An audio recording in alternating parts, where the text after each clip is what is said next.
ახალგაზრდა იურისტთა ასოციაციის შეფასებით საპოლიციო ძალების მიერ ძალადობის მასშტაბი და ორგანიზებულობა ამტკიცებს, რომ სახეზეა დანაშაულებრივი ოპერაცია სამოქალაქო ჩართულობის წინააღმდეგ.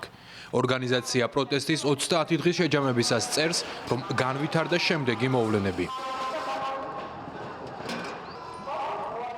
წამება არაადამიანური დამამცირებელი მოპყრობა დემონსტრანტების ფართო ჯგუფისა და მედიის წარმომადგენლების მიმართ.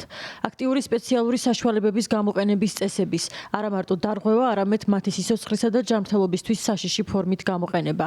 არაფორმალური კრიმინალური დაჯგუფებების თავდასხმები დემონსტრანტებსა და მედიის წარმომადგენლებზე.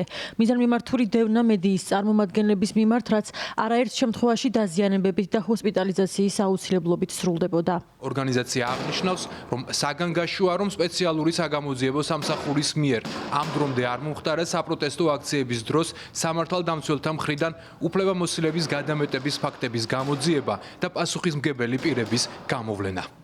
ორგანიზაცია თავის ანგარიშში ასევე წერს ძალადობისა და არასათანადო მოპყრობის გამოყენების ტენდენციებზე. პოლიციელებმა გამოიყენეს გადამეტებული ძალა არა მხოლოდ ცალკეული პირების მიმართ, არამედ შეკრებების ყველა მონაწილის წინააღმდეგ, მიუხედავად მათი მშვიდობიანი ხასიათისა.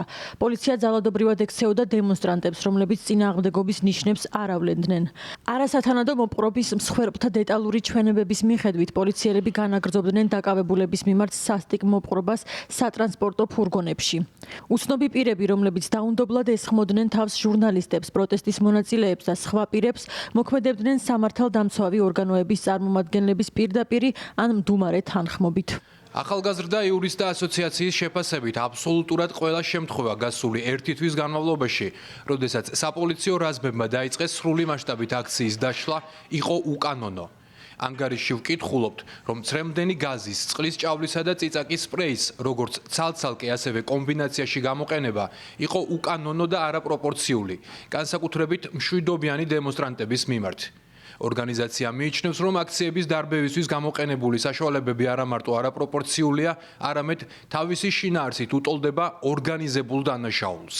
ანგარიშში ვკითხულობთ, რომ დემონსტრანტების ბრალდების საქმეებთან დაკავშირებით სასამართლოში სამართალწარმოებისას გამოიკვეთა შემდეგი გარემოებები: აღკვეთის ღონისძიების სახით პატიმრობის შეფარდება, ბრალდებულის ინდივიდუალური გარემოებების გათვალისწინების გარეშე, არასათანადო მოპყრობის შემთხვევები, დასაბუთებული ვარაუდის სტანდარტის არარსებობა და სხვა.